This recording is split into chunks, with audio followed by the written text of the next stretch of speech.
Let's Achieve Change is a podcast by Pamela Grove, Doctor of Physical Therapy, Pain and Movement Specialist of Metanoia Education and Wellness Center. My goal is to make you aware of various health and wellness topics. Every 2 weeks, Let's Achieve Change will appear with episodes with various topics with interviews and narratives, especially as it pertains to health and wellness and chronic pain and disability. I propose to be the voice for those silent sufferers out there.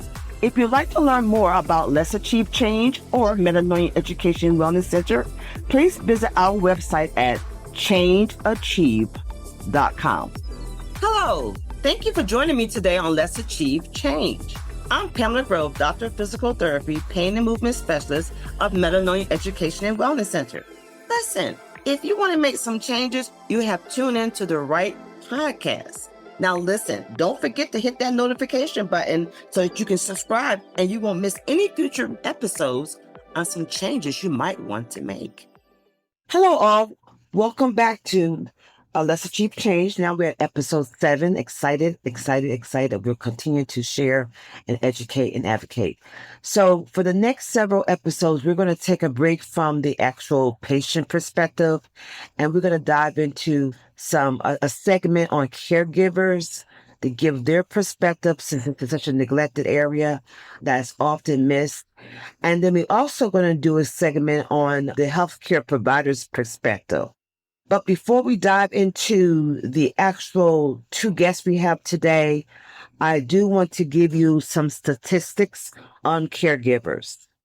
Okay, so in the United States alone, I'm quite sure this figure is quite extensive if you took in all the data from across the world. But in the United States, about 43.5 million caregivers have provided unpaid care to an adult or a child in the last 12 months.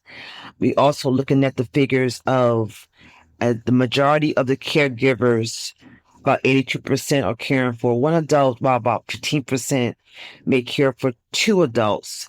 Approximately about 39.8 million caregivers provide care to adults 18 plus with a disability or illness, and about 16.6% of those Americans estimate that they have an impact on their employment and their health and welfare because of taking care of others, period. This is definitely a sensitive subject for me because I as well have and still in some capacities share the role as a caregiver. And I will give my testimonies and stories on probably the 3rd episode, okay? We're going to now go into more detail with the 2 guests we have today. And those 2 guests are both wives. Well, their husbands are now deceased. They did take care of their spouses until they both transitioned. So today we have Darlene. She is coming on as one of the guest caregivers. She will begin at the point where her spouse began to experience kidney failure. Started experiencing kidney failure and had to begin going to dialysis. He was going to dialysis twice a week. He was relatively independent for the first, let's say, 4 to 6 years, but I had the responsibility of managing his medication, managing his doctor's appointments, things of that sort, kind of being the advocate for him for that piece of it. Because that wasn't just something that he did. He looked to me to handle all of those things. So then in 2000, and I'm going to say 20, probably like 2020, his health started to decline. He started having more incidences with his vascular system, having to have repeated surgeries on his ports, access ports, and that kind of stuff. And it got to a point where I was having to do more intervention as far as getting him back and forth to doctors. We were doing a lot of traveling to doctors probably within the 60 to 70 mile radius. Wow, yeah. And prior to his kidney failure in 2010, he actually had a liver transplant. Wow, yeah, that's right. Yeah, I missed that, yeah. He was in his caregiver during that period of time as well, where I actually had to stop work for a little bit and come home and kind of help see him through the transplant recovery. And he bounced back. He was able to do some things, but because of medications and things like that, it caused kidney failure for him in the subsequent years. So I don't want to interrupt you, but I do want to key into some couple of questions real quick because I want to make sure we get to answer some things. So you're talking about how long you did take care of him.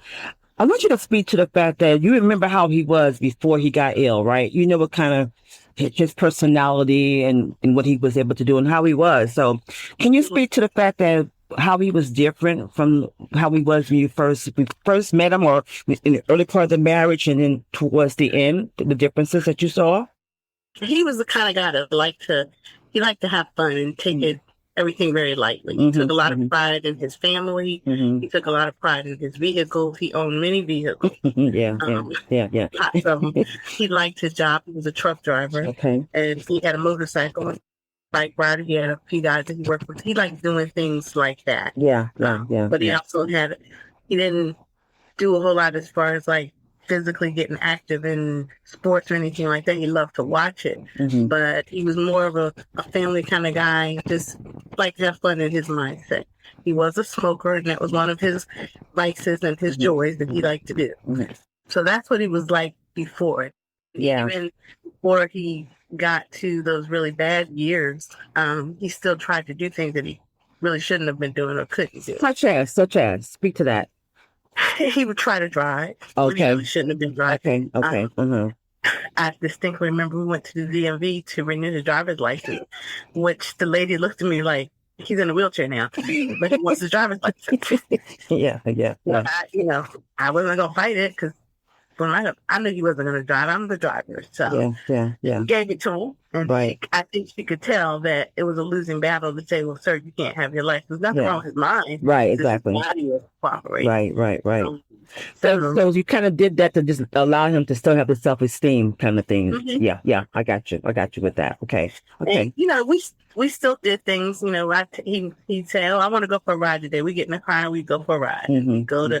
We might go to what we used to call our date place, which was to go to Lowe's and have a hot dog. So he couldn't get out and walk up to the picnic table, so I had to drive up, and the hot dog guy do it with him. Yeah.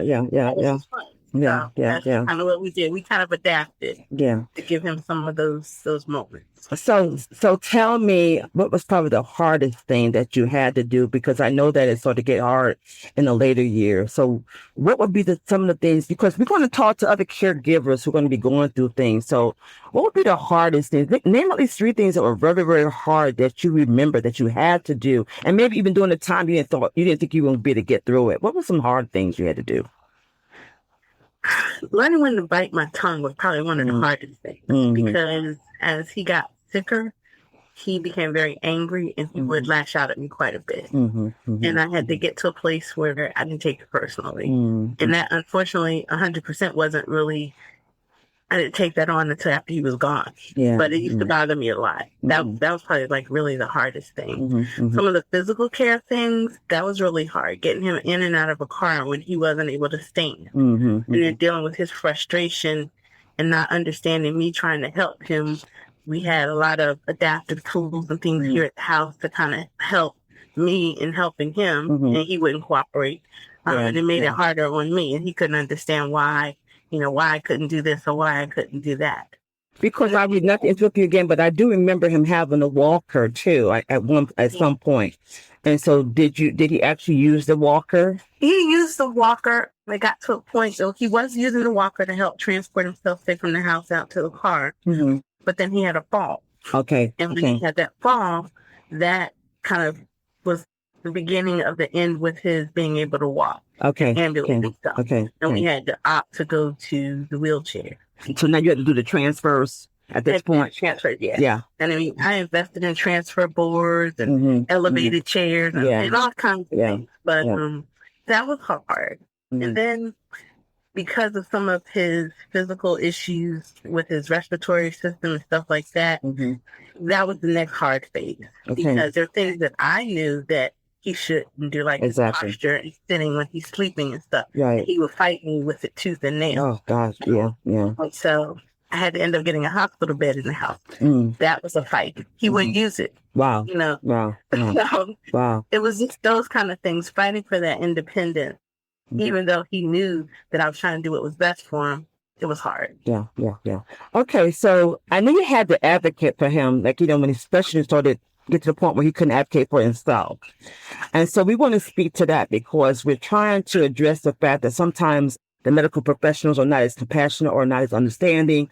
Even the system is not as understanding of what's going on. So to speak to that, how did you have to advocate and how was that journey with that? Well, the journey, it got started early with his transplant. And one thing I learned at the very beginning, because he was a veteran, and I had to deal with the VA. Okay. And there's a lot of T's to cross and I's to dot and lines to draw. Wow. Yeah. To get the benefits and things that he needed. And I literally I carried around a loose leaf notebook. Wow. With all of his documentation. I had records from all of his doctors. Wow. I printed out sheets with all of the doctors' names, phone numbers, because I got tired of repeating the same information. Yeah, I can imagine. Those appointments, and I pull out of my notebook a little card. You want to know his physicians? Boom, here you go. Right. You want to know his medications? Boom, here you go. Because I was tired of repeating it. Right. So that was one of the things, and I've told other caregivers, that's one thing. Get yourself in a notebook. Good job. I love that. Yeah. Go to the doctor, you take notes on what is said and what they tell you. That was my first thing. And then following up, also making sure that I had the ability to have permission to speak to his caregivers on his behalf. So we had to go through a process of him telling the providers that, yes, you can talk to her. Yeah. And then once they got that permission, they would just call me. Wow. Because he would tell them things, and he'd get mad at me telling them things that he didn't want them to know, but it was for his benefit. Yeah. So you have to get to a place, if they're not going to advocate for themselves, you may have to force yourself to be their advocate as much as you can to make the decision. And then when we got further down the line, we went through the legal ramifications with power of attorney and medical POA and that kind of stuff. But it was it was a daily battle and journey. Even though I had those things, he still would question it. So. Yeah, gotcha. So I say that everybody has something that they would want to say to that person if that person was still here. If that person was to listen to you, what would you want to say to him? Your inner thoughts of what may have made it better or how you would want him to understand something. What would you want to say to him that if you thought it would make a difference that he heard from you? What would you say? I think one thing I've thought about a lot was if he had, rather than lashing out at me, telling me that he was afraid. Yeah, I can see that. Yeah, telling me his concerns. Yeah, it would have changed my disposition when he was lashing out at me because I was taking it personally, it was hurting me. Right. And while I knew that he had that fear and those apprehensions and stuff, he wasn't verbalizing it. Okay. And then also, I'm doing my best for you and acknowledge that I know that you're doing your best. Thank you. Yeah. I think that's a big one. It's a thankless job sometimes because they don't tell you, and they know, but then they don't know how to tell you. I think that's really good. That's really good. So we're going to sum up, and I want you to tell if you had to leave an epitaph on your tombstone. My brother who's passed in 2020, his would be grace and peace, dear ones, and the other one he would say would be, it's just nice to be nice. Mine would say, it is what it is. I say that a lot. So whatever you would want to say, whoever knows you would know that. Oh, that was Darlene. What would be your epitaph? What would you say? Always consider the perspective. Interesting. Your perspective and the other person. Yeah, I think that's very important. I like that. And when you take a moment to consider the perspective of where you're coming from or where the other person's coming from, it may change how you respond to things. Sounds good. I like that. So what would you want to leave with the caregivers? I think you said a lot already. I think you added a lot. What else would you want to say? My biggest thing I would love for caregivers to remember is, 1, you're not alone. 2, be vulnerable and put yourself out there to use the resources that are available to you. Find yourself a support system. It doesn't have to be a group setting, but those do help. but just know that you are not alone. And don't be afraid to speak up and say, I'm not okay. Right, right. So there's going right. to be many days when you're going to feel like, I'm not okay and I don't know what to do. Right. So you got to empower yourself. That's some good stuff right there. That's some real good stuff. I thank you for that. I think a lot of people will feel good to hear that, that it's okay not to be okay. I received that as well. It's okay. It's okay not to be okay. Yeah. Yeah. Well, I thank you so much. I love you so much. And I'm proud of you. And I keep praying for you. And you do the same for me. Okay. Yes, ma'am. Okay. See you next time. Okay. See you next time. Okay. All right. Bye-bye. Bye-bye now. Okay. So, hi, this is Kara. We have Kara on the line. And Kara, took care of her husband, Jim, for a while before he passed away. And I'm going to have Kara give more of the details of Jim's diagnosis and how long that she cared for him before we dive into some specific questions. Okay, Kara, go ahead. Well, he had bipolar all of his life and had to take lots of medicines. And in 2017, he started saying weird things and his driving was not very good. So he was diagnosed with early onset dementia. And then later on, his doctor called it Lewy body dementia. And he was diagnosed in 2017 and he passed away in 2022. Wow. Okay. And they said dementia. I thought 20 years like an Alzheimer's patient. Exactly. Case.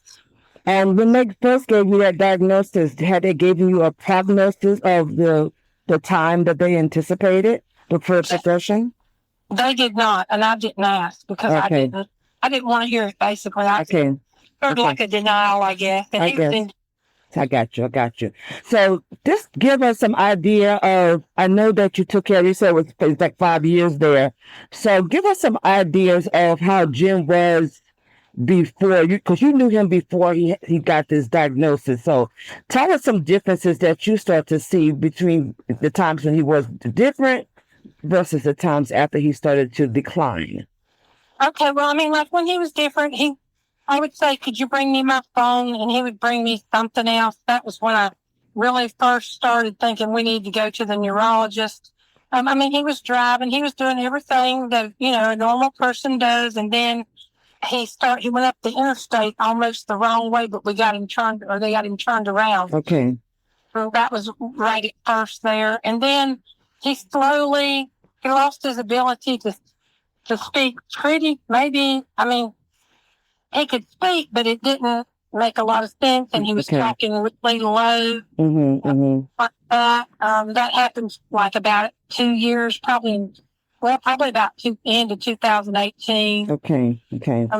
Getting more where he needed me to hold on to him when he walked. Okay. So we start seeing a difference in his speech. We start seeing a difference in his motor capacities and stuff like that. So were you getting therapy with him at that point?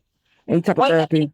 He did have therapy, but it was hard to show much progress at all. So it didn't last. Exactly. It doesn't last too long if you don't show any progress. Exactly. So I'm quite sure this was very hard on you, and I can't even speak to how hard it must have been. So I want you to be able to give the listeners some idea what was the hardest things you think you experienced during the whole time, the 5 years. What was the hardest things you think you experienced? I mean, we still went and did things, but I didn't know whether he was really enjoying life at all or not. And then the things like changing him, and I mean, a lot of that didn't matter to me because I was a nurse and I was used to doing things like that with patients. Mm-hmm. But like I was lonely, but he was still here. I got you. So you felt that you no longer had that person who was communicating with you and enjoying the things that together with you. You wasn't getting that type of feedback anymore. Is that what you're saying? For about 2 years. Like the last 3 years was probably. Okay. So still, I want you to describe more what kind of person he was. What types of things did he like to do? How was he before he started to decline? We'd go to the beach and go fishing. Mm-hmm. I mean, we'd stay there all day. We'd go in and rest a couple hours and go back out. Okay. We like to go out and eat. We like to go bowling. Okay.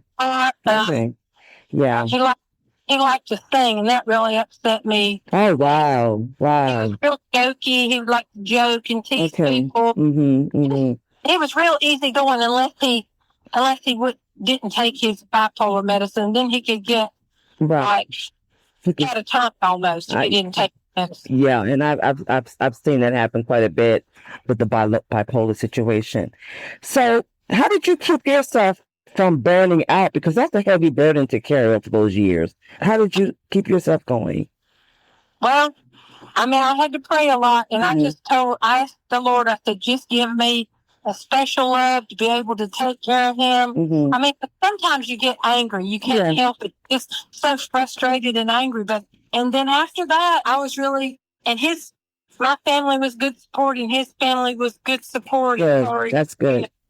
Coming to see him and things like that. So it was good. I think that really makes a difference. A lot of people can't speak to that, having that support system. So I think that was really good on your part. And I'm glad that you also had the spiritual ability to go to God with that, because I know that makes a difference. So, and the church family, I don't want to fail to mention them. They were really good too. That's good to hear that.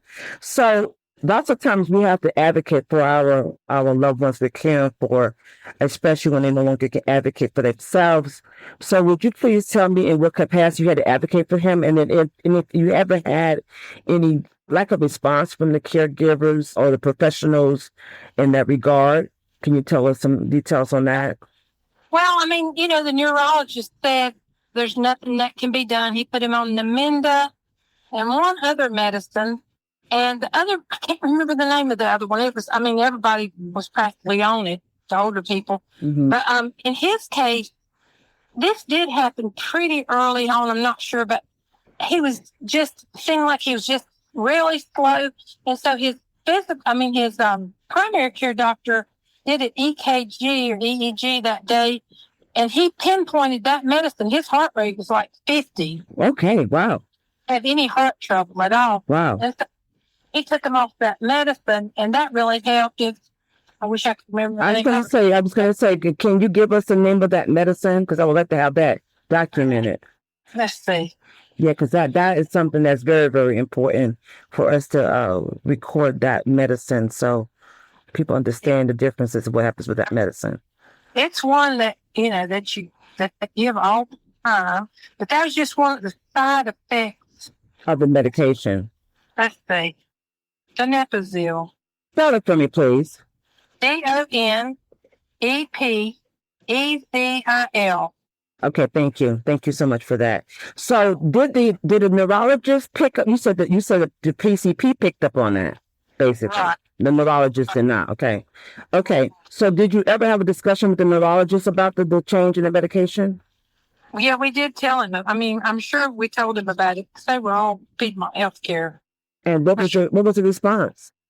I mean, I don't think there was much of a response, really. Just said okay and changed it into things. Okay. Well, how did that make you feel when you didn't get much of a response about that? Well, I mean, that was frustrating, but I know they said, well, there's nothing you can do about this except try some medicines. And I don't really know if they might have helped him a little bit to keep it from progressing as fast. Aricept is the name of that medicine. Okay. Spell that one, please. ARICEPT. ARICEPT? Yeah, that's the other name of it. So okay, I got you. Name I knew it by. Okay. But yeah, that was frustrating. And I did take him. I made an appointment and took him to a younger doctor. Thought maybe he would know something, but he had read the case and he said there's really nothing I could do to help. Yeah. Wow. So, wow. And he was young, Yeah. And so he couldn't offer any other suggestions. Yeah. Okay. All right then. So at that point, you sort of resolve yourself to what was going to probably happen sooner than later, and you just pretty much. I'm just trying to sum up. If I'm wrong, you can tell me, because I don't want to assume anything. And you started to really try to just keep things going. Is that basically what you're saying to me at that point? Yeah, I mean, I never gave up hope that there might be a miracle, but we didn't get one photo. Yeah. Well, the miracle might be he went on to heaven. Sometimes that's the miracle. Yeah, he's better off than he was. Yeah, that's for sure. So, based on the fact that you went through a whole lot, I mean, the whole point of this book is to educate people, to make them aware. I think people don't realize what the caregivers have to go through. That portion is kind of left out sometimes. So, what would be some advice that you learned from the experience? 'Cause I'm quite sure you learned from some things that even maybe at the time you didn't think you were learning. What did you learn, or what could you give advice on to other caregivers? I mean, we always kept him cleaned and turned, and that's not the case with everybody, because I've had patients before that didn't get that kind of care. He'd get a little red spot or something, but I always kept his skin good. Okay. You have to take some time for yourself. So I have a couple wonderful people that come and stayed with him some and didn't charge me very much at all. I mean, it's more like a giving, Yeah, that was awesome. Yeah. And you do have to I would go out at least once a week, except for those last 2 weeks. He was supposed to get palliative care. I called and he couldn't swallow it all. I tried again. He couldn't swallow it all. And he didn't know anyone. Wow. Yeah. He couldn't do anything. And so we just thought best thing would be to call hospice in. Yeah. And that was the hardest 2 weeks of my life. I mean, I don't wish that on anybody. Oh my God. Yeah. I mean, you just have to take it and people say that you have to take one day at a time. And that's really true. You just can't, you got to focus on that day coming, and the other days will take care of themselves, and just focus on that day and do the very best you can. Okay. That's very good. That's very good advice. I think that's very good advice, So this question sounds kind of morbid, but I'm asking people this question because I think it speaks a lot to who you are. So I'm asking people, if you were to die and you had to have an epitaph put on your tombstone. I mean, I noted the fact that my brother's also going on. He was my best friend. We had a hard time with that as well. And he was a bishop, and his main ones he would always say was grace and peace, dear ones, and it's just nice to be nice. If you heard that, you think of him. Me, I'm saying it is what it is. That's mine. So, what would be yours? So, if people heard that, they would think of you. You mean mine or what would be yours? Yeah. I guess wife and caregiver. Okay. So, is that something that you would say a lot, or something that represented who you were? One friend of mine said, if you have Carol as a friend, you don't need any other friends. Well, that's good. See that? I had a lady that got run over by a car in November, and I'd been taking care of her a lot. Wow. And she had a little bump up, and then she got hit by a car waiting for the policeman to come. So what's your philosophy behind that? Because you're not saying more than you could say. So if the person said you had Carol as a friend, you don't need another friend. So what's behind that? What drives you? What's your philosophy? Well, I mean, she's just my best friend, and I was the first one to Baptist, and I stayed there for like 3 days, I think. I don't know if I stayed there that long, but I was there most of 3 days, And I take her to her doctor appointments. I take her to church, or I let another lady's helping me now. She's picking her up because I'm not a good morning person, and I'm taking her home. Do all of her medicines for her, help her with a checking account, whatever she needs. So why do you do that? What makes you do that? Because I love her as a friend, because I'm her friend. And people say they can't believe it. I'm like, well, she's my friend. I guess the love of God. I guess that's what I have to say. There's no medical reason for it. It's just the love of God. I like that. It's just the love of God. I'm putting that down. It's just the love of God. That's you. Okay. I like that. Okay. That's good. Okay. And one last question. Okay. If you felt that you could say something to Jim, some of your inner thoughts that maybe you were not able to say then, maybe because it was too much for you at that time, and you would want him to have known it or understood it, what could you say at this point to him?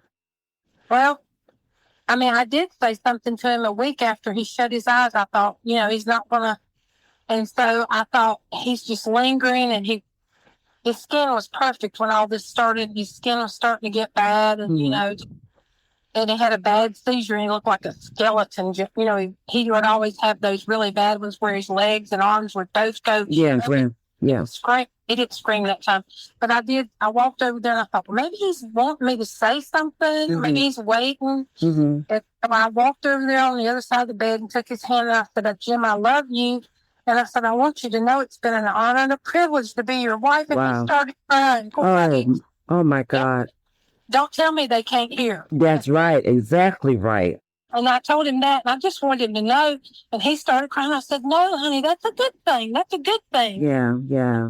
Whether he realized that he was going to heaven or whether he thought maybe I don't know what he thought, But anyway, I thought, oh, wow. Yeah, I'm glad you shared that because even all the medicine and stuff he was taking, Yeah. Hospice gives you. And that was his response to what you said.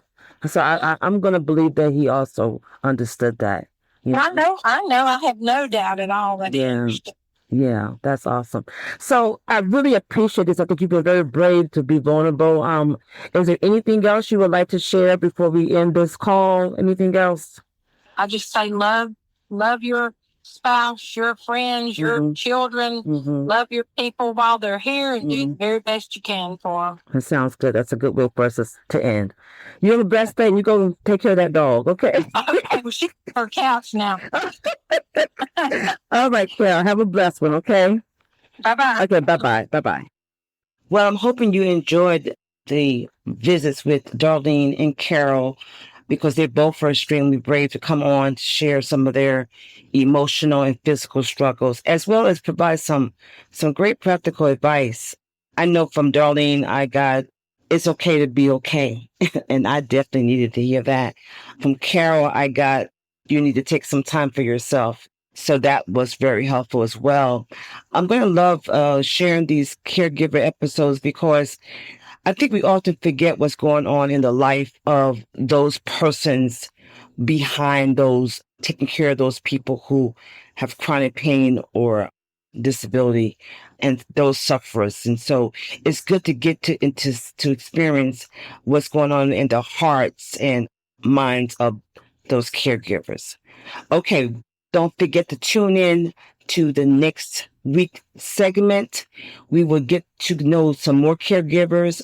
I'm excited to share with these two individuals because they're quite different as well. Their perspective is so different. So, and one, not to give you too much information, she's going to come from being the child. I'm not talking about an adult. I'm talking about a child taking care of being a caregiver. All right. Talk to you soon. Bye-bye. Thank you for tuning in today at Let's Achieve Change. Don't forget to like, share, and subscribe. You will find out more about Metanoia Education and Wellness Center on our website at changeachieve.com. We welcome your questions and your feedback. Please feel free to fill out the form on the website and we will contact you directly. I pray that you prosper and be in good health, even as your soul prospers. Remember, it's all about the change. Thank you.